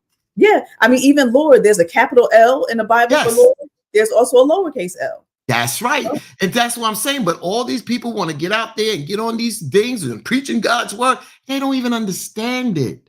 They really don't understand it. When I threw out this question, I see Nakia laughed out loud because she knows that's a legitimate question. Because we get up here, just like I've said to a lot of civil rights leaders, Dr. King, I respect, I understand that you fight. You know, Dr. King was about love, and I understand that. And I understand what that pure love means. But I also understood there, you know, I was with Kwame Ture as well. All right, Black Power. Enough. You ain't putting too many damn dogs on my butt. That's not my tactic. You understand? I've done this tactic because I was part of the United African Movement. I was part of the National Action Network. So when I'm part of these organizations and believe in their tactics, then I go with those tactics. You understand? But I, as a human being, draw a line. I draw a line. So if I draw a line, that means if that's their tactics and they're fighting that way, I might have to change organizations because I can't disrespect their tactics because that is their agenda and the road they're traveling. That's right. That's right. And you know, Fatim, speaking of the war and all that, it took me back to a scripture in Matthew, right? So it's Matthew, let me scroll and find it. Okay, Matthew 10, right? So I'm going to hit you with, here, let me go down. Okay, so Matthew 10:32 says, whosoever thou therefore shall confess me before men, him will I confess also before my Father which is in heaven. But whosoever shall deny me before men, him will I also deny before my Father which is in heaven. Think not that I am come to send peace on earth. I came not to send peace, but a sword. For I am come to set a man at variance against his father, and the daughter against her mother, and the daughter-in-law against her mother-in-law. And a man's foes shall be they of his own household. Right? He that loveth father or mother more than me is not worthy of me. And he that loveth son or daughter more than me is not worthy of me. And he that taketh not his cross and followeth after me is not worthy of me. He that findeth his life shall lose it, and he that loseth his life for my sake shall find it. So that kind of still ties it all up together. If you're going to war and you're warring and it's for the sake of the Most High, it's still, things are still justifiable, and it's for his sake, and you will then be protected, you know, even in the spiritual realm, right? Not just going out there because I'm gonna kill somebody because they stepped on my sneaker. You know, that's something different, you know, so it's deep. It's deep. Yeah. So God didn't come to send, you know, butterflies and roses. He came to shut stuff down and shake stuff up. Jesus turned over tables. He didn't walk in there and say, he took this table where I'm sitting at right here and took this and turned it over. That's right. Turned it over. That's right. I got a picture up on my wall right over here of a black Jesus sitting at the table with all his people sitting right next to him that look just at our brothers, you know, and it's a beautiful picture. Yeah, and somebody said, Willie Pickens says, not somebody, Brother Willie Pickens. And let me just say this because I want to say this earlier. Jewel Wall, she says that she shares this program, and Jewel always tends to share all Santina Jackson's show. She shares Reverend Sharpton's National Action Network show. She shares Open Line online show. She shares this show. So Jewel, thank you for sharing all these shows. Roland Martin Unfiltered, you share all those shows. But I'm going to Willie Pickens, and he says the Holy Land been warring way before the birth of Jesus, and they are still at war. Don't y'all know? I'm gonna just say this. See, this is what I'm saying. I don't get on here and preach this. Don't y'all know that Jesus is mentioned numerous times in the Old Testament? I don't know that. Jesus is mentioned in the Old Testament numerous times, number one. Number two, Jesus is not the only one that have walked that similar type of life and has been crucified. There's other folks that also walk the life like that. But let me just say this. So Jesus is mentioned in the Old Testament in many ways, including through prophecies, appearances, and other references. Some say the Old Testament contains over 300 prophecies that point to Jesus Christ, which I don't use the word Christ because Christ is a Greek word, and Jesus didn't call himself Christ. That language was not out when Jesus spoke Aramaic, Hebrew, and a little bit of Arabic as well. Jesus, including his birth, ministry, and death. For example, Isaiah 53 describes Christ as a sacrificial lamb and shepherd, while Psalms 22, chapter 22, verse 18 through 19 describes soldiers dividing his clothing. Other passages that mention Jesus include Isaiah 7:14, Isaiah 61:1, Daniel 9, Isaiah 56, and Zechariah 12:10. Just to give you a little bit, this is what I'm saying. A lot of people talk Bible and don't know Bible. Yeah, you're right. You're right, Brother Fatim. And thank you so much for sharing. I would love to continue on, but you guys know I have to run. I have something very important I have to take care of. So I'm about to be out, y'all. So I'll give y'all a little closing words. So once again, Joe, my condolences for that young man. My heart breaks for him. My heart breaks for his wife and his beautiful children. And just, it's dangerous out there. So no matter where we go, we got to try to do the right thing and stay on point. Always be aware. Keep your head on the swivel, but keep your heart and your mind and your spirit close to the Most High, so that if at any point it is your day, that your soul and your spirit is ready to go. So that's why we have to do the right thing daily. So I'm out. You guys have a great weekend. It's the Sabbath on Saturday. And actually starting Friday tonight, sundown to Saturday, sundown is the Sabbath. So I'm always excited to be able to worship the Most High and honor his high holy day, the Sabbath day. And if nobody told you today, they love you guys, just know that Jax loves you. I can't wait to see you back on Monday, Lord's will. Be safe, be protected, and all be blessed. Peace out. Yeah. I'll see you on Tuesday because I will not be here. Most likely Monday because I'm traveling to Chicago. And Joe's back. Thank you, Sister Jax. And I just want to read the Eddie Bonnet comment, and I'm going to turn it over to Joe. Eddie Bonnet said, why can't we call things wrong? Because God says so, even if we find ourselves touched with the same struggle. And the reason why, Eddie, everybody ain't a Christian. Everybody don't follow God. So if that's the way you live your life, then that's how you live and govern your life. But we live in a country that the law of the land is not Christianity. It's not Bible. So you cannot force your religious beliefs on someone else, because if someone took over this country with a dictatorship, I hate to use the word dictatorship, took over this and try to push their religious beliefs on you that was not Christian, that's wrong as well. So if you choose to call that wrong, that's fine. You understand what I'm saying? And the same with me. But you cannot force other people that don't walk the same light that you walk and think that they're going to march to your beat, because they're not. And who tells you that you're right? I'll say it the best way. If I recall right, and if I read it right, and somebody can correct me if I read it wrong, even God himself, even the God who says I am that I am, understand it's the same God, just religion gives them so many different names. But he said, I'm not forcing you to worship me. I'm giving you a choice. On one side is this, on the other side is that. You choose what you feel the path is. I will give you the benefits of taking this path. I will give you the non-benefits of taking the other path. It's just that simple. It's just that simple. It's just that simple. At the end of the day, I just know that God doesn't force nobody to worship him. And if God doesn't force anybody to worship him, your choice is your choice. I may not agree with your choice.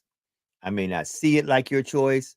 I may not make the same choice you made, but it is your choice, because you and you alone will have to answer for the consequences of your choices when that day of reckoning comes to pass. Brother Fatim. Yeah. And I said what I had to say on that. Something is starting to happen right now. And folks, you just got to be locked into a lot of people. We mentioned Sonia Massey, and we will continue to say her name, hashtag Sonia Massey. I just received from my good brother Ed. He's a part of this podcast, All Politics Are Local. And I'm getting this from different people.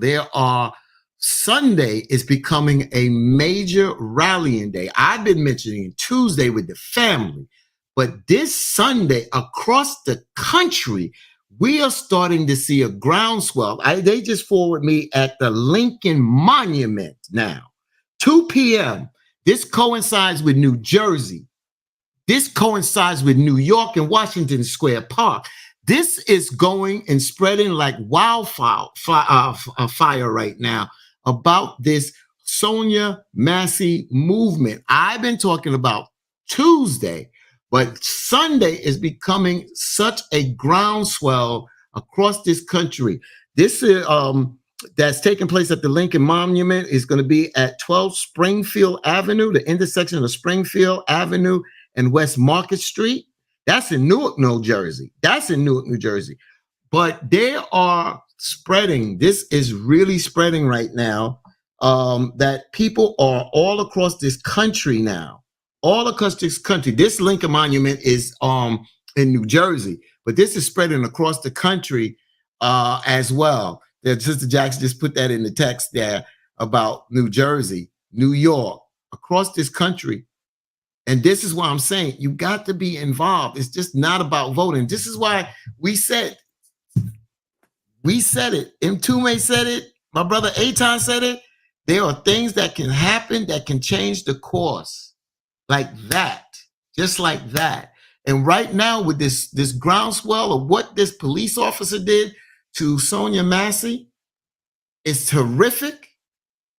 And at the same time, the baton being passed from President Biden to VP Kamala Harris now, this is something here. And I'm going to tell you my opinion. I'm not about a crystal ball, Joe. So I can't tell you, but I think, remember, Vice President Kamala Harris is mixed. She has Asian, she has Black in her, but she is looked at as a Black woman. She sees herself as a Black woman.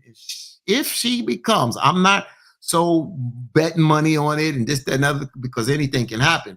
But if she does become the next person of color, Black person of color here in America, she will not have to tiptoe similar to what President Barack Obama.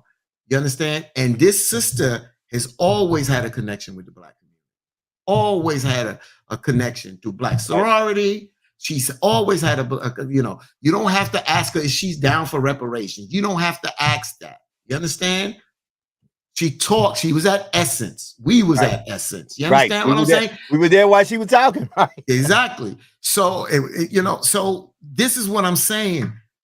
This is about us. We're not included in the other side. That's why I don't waste my time talking about the other side now. I just don't waste my time much. That's why I get quiet. It ain't, I can go with the best of them, but I don't need to do that now because they're worried about us. When you are in the driver's seat, you don't worry about who's behind you. You keep your eyes on the front of the row. You'll check that rear view mirror to see if they're catching you a little bit, but your agenda is to keep straight and keep that lead. You understand what I'm saying? So hell with them that now are in the back. Hell with now the old man that's in the race now. Okay? Like you said, Joe, you reap what you sow now. Oh my God, boy. Right, I ain't got to worry about them now. Right. So let us understand this from a humanistic point of view. Humanistic. I could care less where you stand on the spectrum. What happened to Miss Massey? If you have a microphone, you should at least use that microphone to acknowledge it and acknowledge that you have nothing but empathy, sympathy, and well wishes for her family during their time of mourning. I only saw one person do that. I only saw one group of folk do that. I have not seen anybody. And if I am wrong, Brother Barnett, if I am wrong, Brother Douglas, please correct me. please put in the chat. You're absolutely wrong. These following Republicans stood up and said what happened to Sister Massey was absolutely an atrocity and was wrong. Because if you have a microphone, and you have someone's ear that can bring about change, you should be speaking. I don't hear no conservatives or Republicans speaking about Miss Sonia Massey at all, or about what happened at all.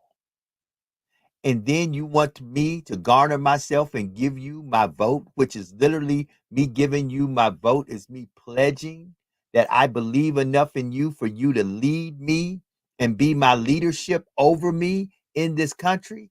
I can't do that. Sorry. I just can't do it. I said Our ancestors didn't die. Our ancestors did not get roped up and hung, and pregnant women didn't get their bellies cut open and babies taken out and they killed. Our women didn't get raped for us to go back and put our vote into the overseer. Hell no. We're not going back. We're not going back. I'd We are rather not deal. going back. I'd rather deal with Kamala Harris, whoever she picks, you know, that she picks as a running mate, and I have an idea who she's gonna pick. I have an idea. I don't have no insight on it, but the way it's leading, it look like it's gonna be that former astronaut. It look like it's gonna be that guy because he is just really well polished. Astronaut, former serviceman. His wife got shot, nursed his wife back together to health the best way that she can. She's campaigning for VP Vice President Kamala Harris now. This is so important now. Ain't no way in hell that Frederick Douglass and all our ancestors and Malcolm X and all of them would sit up here today and debate that I would even vote for Donald Trump. They may have issues with Kamala Harris, but ain't no way in hell. And they would look at us like, y'all, we did all this for y'all to get out here and act this stupid? Did this dumb? We did all that to make this country better for us to be looked at as equal? And then you gonna put it back in an overseer that don't really give a damn about you, don't have no policies for you? And then y'all want to run and say, oh, he did this HBCUs and he cut it. So that's that crap. Oh, he get pardons. That ain't policy. That ain't policy. The best black person you can bring up there is, I mean, I didn't watch Candace Owens and she didn't get much spotlight. If she did speak, I don't know if she spoke or not. What's the light-skinned sister's name? They always find that little token black. Amber Rose? Amber Rose. This time, last time it was the other actress. She talked with her about to say something that I didn't want to disrespect. Even though she's lost, she's still my black sister. Come on. You understand what I'm saying? Hold up, family. I want y'all to catch what just happened right there. That is where I have a problem with anybody who doesn't do that. You may have a complete disagreement with an individual, but that brother caught himself and said, look, I'm not going to disrespect my black sister. Y'all stop disrespecting my black sister, whose name is Vice President Kamala Harris, period. You can disagree with her, but stop that. Because y'all trying to make it seem like she's everything but an outstanding woman and have the mitigated gall with that same mouth to uplift Donald Trump with everything that he has done and has said. Y'all are nothing but hypocrites. And shame on you.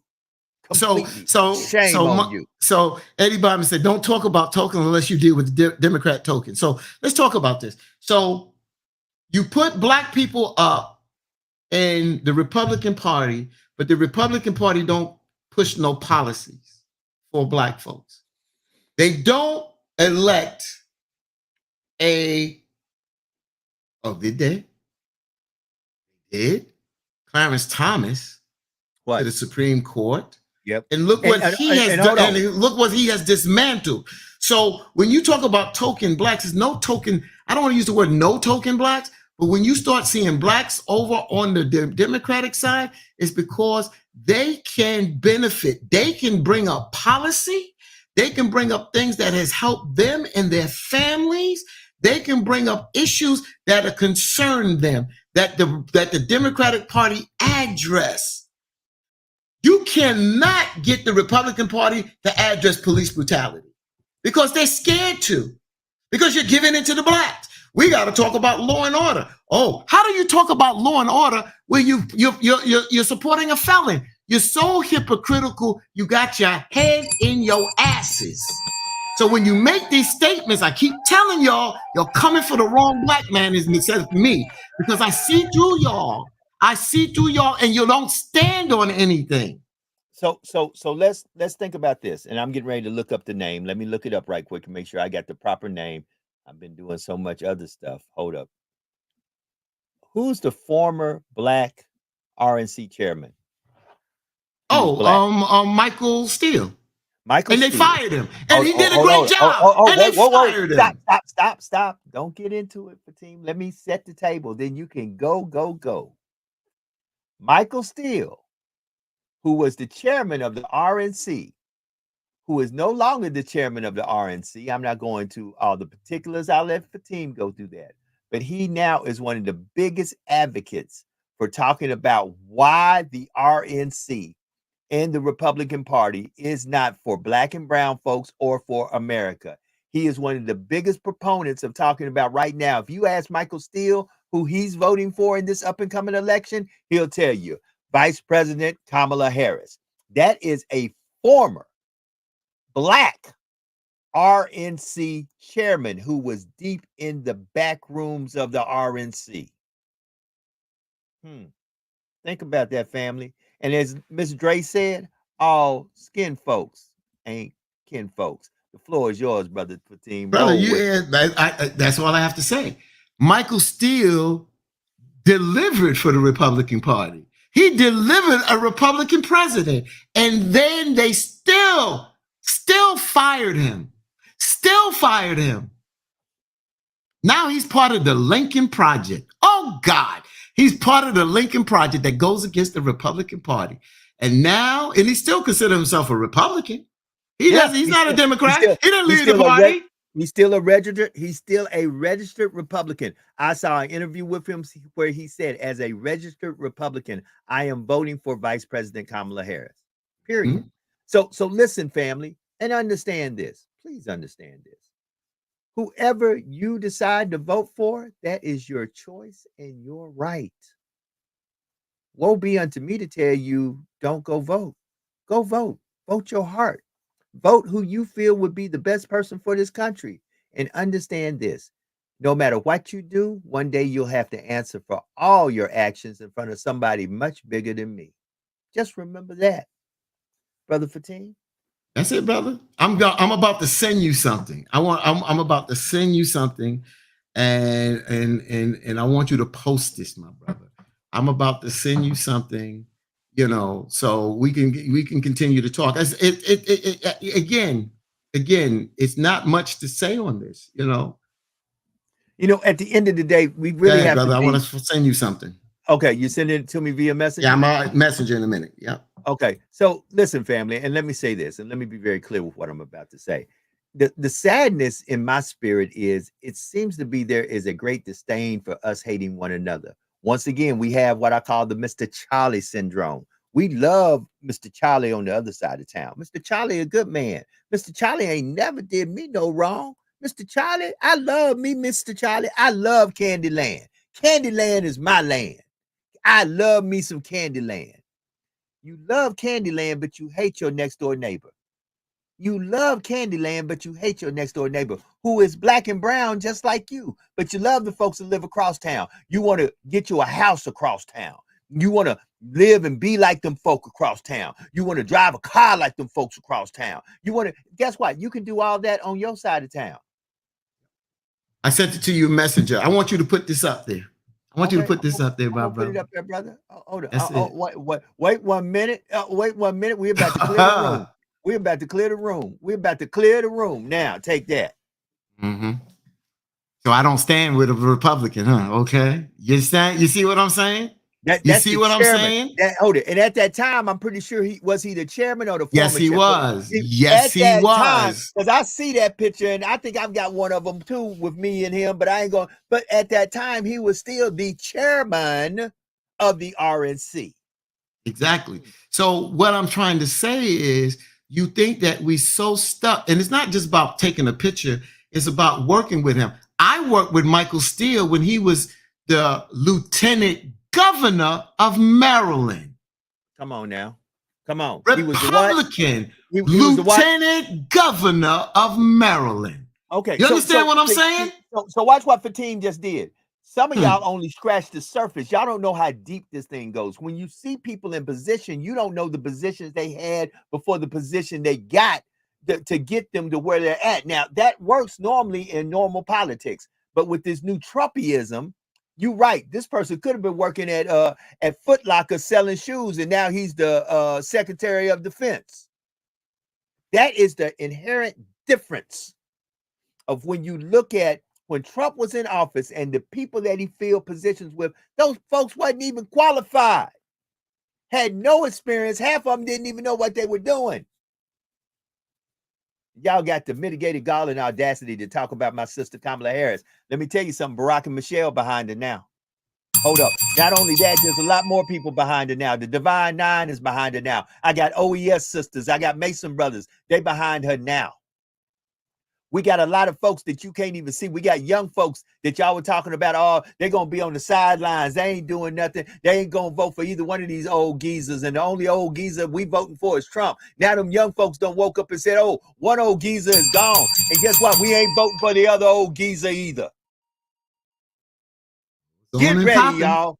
Get ready.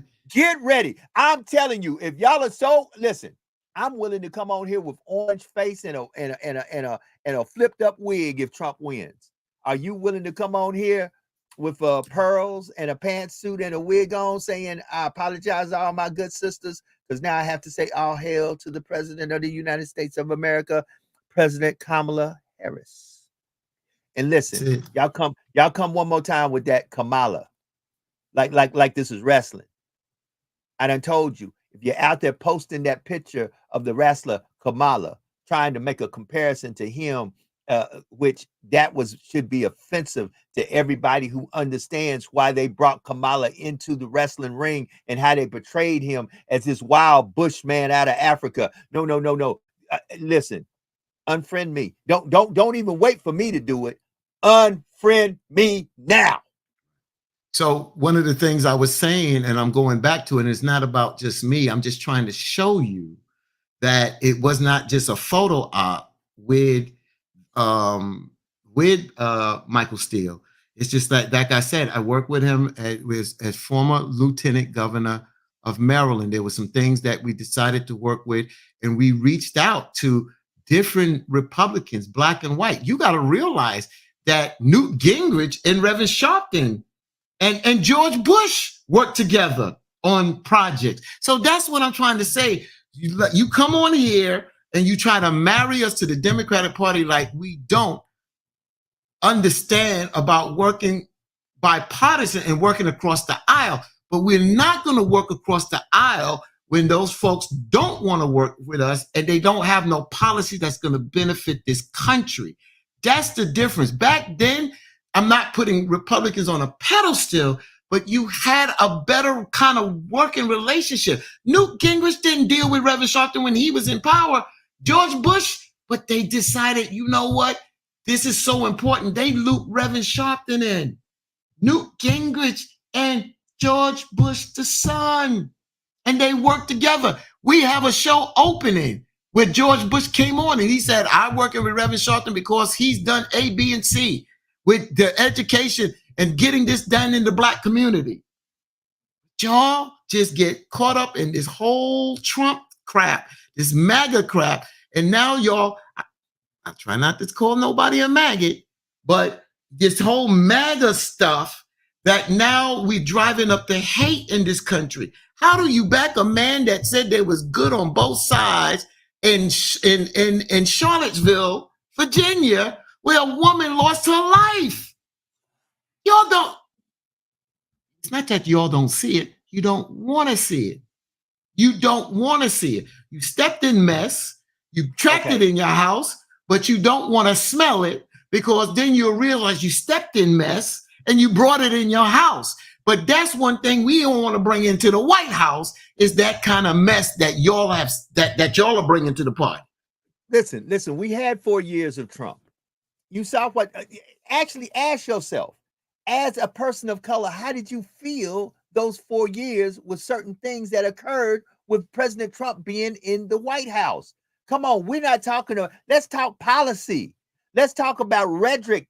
Let's talk about emboldenedness of folks and how they were trying to handle us. Come on, we got to be real about this. And once again, if you put their resumes, I want you to take their gender, their race, their age, take everything that would be a bias out the equation and say you got this human being against this human being and line their resumes up. And guess what you will see? Kamala Harris, if you put J.D. Vance and Donald Trump combined together, her resume beats them by a country mile. By a country mile. So let me say this, regardless if you're Republican, Democrat, or independent, because Eddie Barnett makes it very crystal clear that he's neither Republican or Democrat, but he seems to be a clarion trumpet for Donald Trump and for the Republican Party and saying that I just believe that right now they're the best for me. Well, they're the best for you, Eddie. I ring the bell. Go vote for them. Go vote for them. Just go ahead and make it crystal clear. My decision is to vote for Donald Trump because I believe that him and the Republican Party give the best resolute for my values and my family. And for that, my brother, hey, only you know how to govern your house. I ring the bell and give you another round of applause. However, over here in my house, that's not how we rocking. Not to say that you're wrong and not to say that we're right, but we're voting for Vice President Kamala Harris and whomever she chooses to be her running mate, because I'd rather have Vice President Kamala Harris, who is way more qualified than former President Trump, as my president any day of the week. Okay, so Eddie Bonnet says, he says, hold on, don't go. You can't do good on both sides no more, bro, because he denounced white supremacists. Okay, so if you go to congress.gov, go to congress.gov. Come on. August 15th, 2017. So here we go. I'm going to read the whole statement. So there was an initial statement, and then with so much pressure, came out with another statement. So President Trump defended the white nationalists who protested in Charlottesville on Tuesday, saying they included some very fine people while expressing sympathy for their demonstrations against the removal of a statue of Confederate General Robert E. Lee. Confederate statue of a racist SOB. Okay, that's not part of this. I'm just saying, this is who Donald Trump defended, but he still hasn't come out and said anything about Sonia Massey. Okay, it was strikingly different message from the prepared statement he had delivered on Monday, and a reversion to his initial response over the weekend. Speaking in the lobby of Trump Tower at what had been billed as a statement on infrastructure, a combative Trump defended his slowness to condemn white nationalists and neo-Nazis after the melee in central Virginia, which ended in the death of one woman and injuries to dozens of others, and compared the tearing down of Confederate monument to the hypothetical removal of monuments to the founding fathers. He also said the counter-protests deserve an equal amount of blame for the violence. They didn't run over by anybody. They didn't kill anybody. What about the alt-left that came charging at, as you say, at the alt-right? Trump said, do they have any semblance of guilt?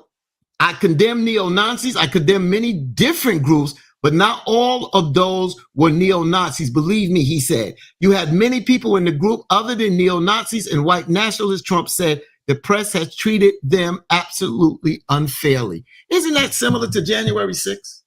Isn't that the same, similar to the same crap that he said on January 6th? That's a prepared statement there. So don't tell me, Eddie Bonnet, that was his initial statement was not that statement, that prepared statement. He said what he said from his heart, the same way his slowed down reaction on January 6th saying, now I will meet you down at the Capitol. You go in there and stop that. You understand? And he still called them, what does he call those? He calls them political prisoners. He calls them patriots, heroes, and political prisoners. Patriots, heroes, and political prisoners that if he become president, he will pardon. He All will of them. pardon. He All will of them. pardon. All of them. I don't even know how you, again, I said I wasn't going to do it, but I just got to give some of my friends the say, well, Fatin, come on now. You a voice of reason. So let me just put a little bit in there because I hate to do this, but I just chop your crap down. Hey. So let's do this. It is 6 minutes to the top of the hour, family. And it's time for us to do some closing statements. I want to close this show off a little bit differently. First of all, we're going to open up Monday differently because Monday is going to be all about Miss Massey as we go out and begin the process of protesting and making it clear that this has to stop. This has to stop. Fatim said it. He was absolutely correct. This has to stop. Brother Fatim, some closing statements, my brother. Well, like I said, Joe, you came on here. So again, next time, brother, please, you don't have to tell me how you're going to open, but just give me a heads up because, I came on partying. This is a Friday. I was in a good mood. I did not know that this personal friend of yours, a great guy, lost his life. I would have came on a little differently if I'd have known. Watch this, Fatim. I just got the information. Oh, okay. Because I thought it was okay. Okay, because I would have came on a little differently. I knew it was. I didn't know who wasn't released because it's a long story. We'll talk later off the thing. Okay, no problem. I just want to let folks know that I didn't know. Right. Because I would have came on. Yeah. Fatim had no earthly idea, and I was just processing once I found out the who, because it dropped on me. I knew it was somebody, but it dropped on me like a ton of bricks. So, right. So I just respect to is just in case any family or friends, and there have been people on here that has seen it. So again, condolences to this brother. What's his name, brother? I want to call his name. His name is Officer Jalavet. Officer Jalavet. I want to just say condolences to Officer Jalavet, wife, children, family, and friends, because this is a tragedy. He should have not lost his life. It's a very dangerous job when you put on that uniform. It's dangerous when we just walk outside in the public. And also to Sonia Massey, there will be protests, rallies taking place this Sunday across the country, this 28th of July on this Sunday, but there will be a rally held in Chicago on Tuesday, 6 p.m. And I will be there, and along with the father of Sonia Massey, her children, Reverend Sharpton, and others from the National Action Network, Attorney Ben Crump, and a whole host of other people that will be there this coming Tuesday. And now what I want to do, Joe, real quick, is if I can find it, and I'm not sure if I can find it real quick, is I hate to do this, the pause right now, but I was just trying to find the name of the church, but it's on Reverend Sharpton's rundown. Okay, hold on real quick, because I want to give out, said I was going to give out the information. I don't want to be a person that doesn't keep my word. So Tuesday rally is going to take place at the New Mount Pilgrim Missionary Baptist Church, which is located at 4301 West Washington Boulevard in Chicago, Illinois. Again, this Tuesday at 6 p.m. Central Time. And the senior pastor is Reverend Dr. Marshall E. Hatch, which I said I spoke with him Wednesday evening, and I'm going to reach out to him today. I doubt if I can do the show from there Tuesday, but I will ask Joe if I can do the show there Tuesday morning. If I can, then I will do it from the church. I'm not, but I'm not showing that's going to be a possibility. If it is, then I'll be coming live from the church, and I'll let you know about that. And to the folks out here, be safe out here. I'm not going to take Joe's words. Don't be dead today. Learn something today. Don't just be stagnant. Do something. If you put something off, do something. It doesn't have to be a big project. You don't have to clean the whole house. Just clean the kitchen. The whole house is dirty. Just clean the kitchen. No, clean that bathroom too. But do something. Be progressive today and over the weekend. But be safe. Have a great weekend. And there's nothing wrong with enjoying yourself. But be safe and don't do nothing illegal out there. Okay. All right. That's it, Joe. All right. Let me go ahead and do this. I'm going to close a little differently today. I am going to give you my always same closing words because I want that to resonate with you. Be better today than you were yesterday. Do something today that's a blessing to someone, somewhere, somehow that they have no earthly way of paying you back no matter how they tried. And always remember that there is no secret what God can do. What he has done for others, he willingly can do for you. For when God is with you, nothing or no one can stand against you. We're going to close a little differently.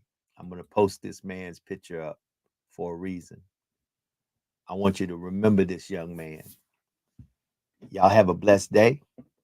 Y'all be good. Be safe. Don't take life for granted. You don't know what tomorrow holds or the next moment. Love the ones that you can. The ones that you need to go and apologize to, go apologize to them right now. For only God knows what the next moment holds. Have a great one.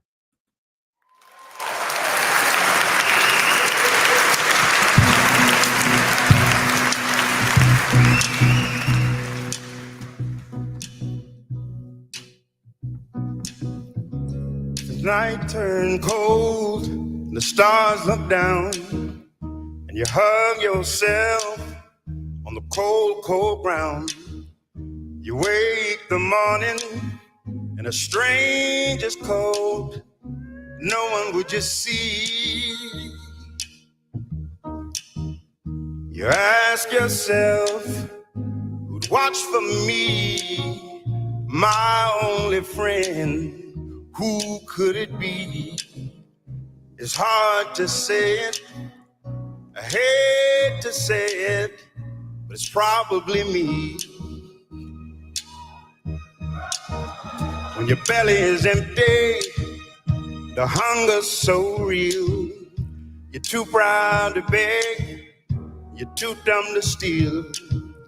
You search the city for your only friend. No one would just see. You ask yourself, who could it be? A solitary voice speaking out, set me free. I hate to say it, I hate to say it, but it's probably me. You're not the easiest person I ever got to know. But it's hard for us both to let our feelings show. Some would say I should let you go your way. You only make me cry.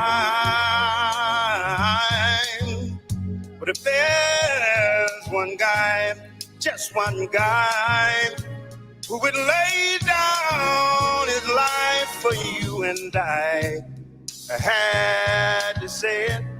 It's hard to say it, but it's probably me.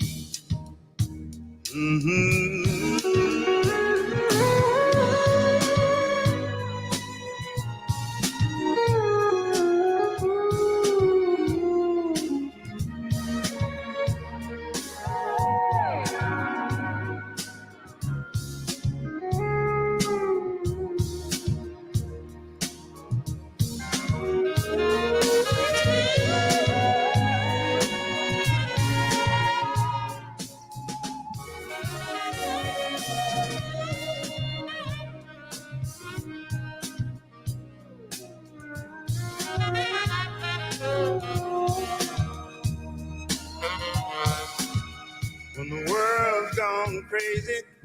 It makes no sense. There's only one voice that comes to your defense.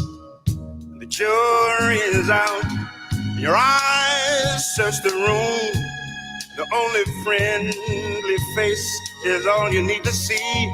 Whoa, if there's just one guy who would lay down his life for you and I. It's hard to say it. It's hard to say it, but it's probably me.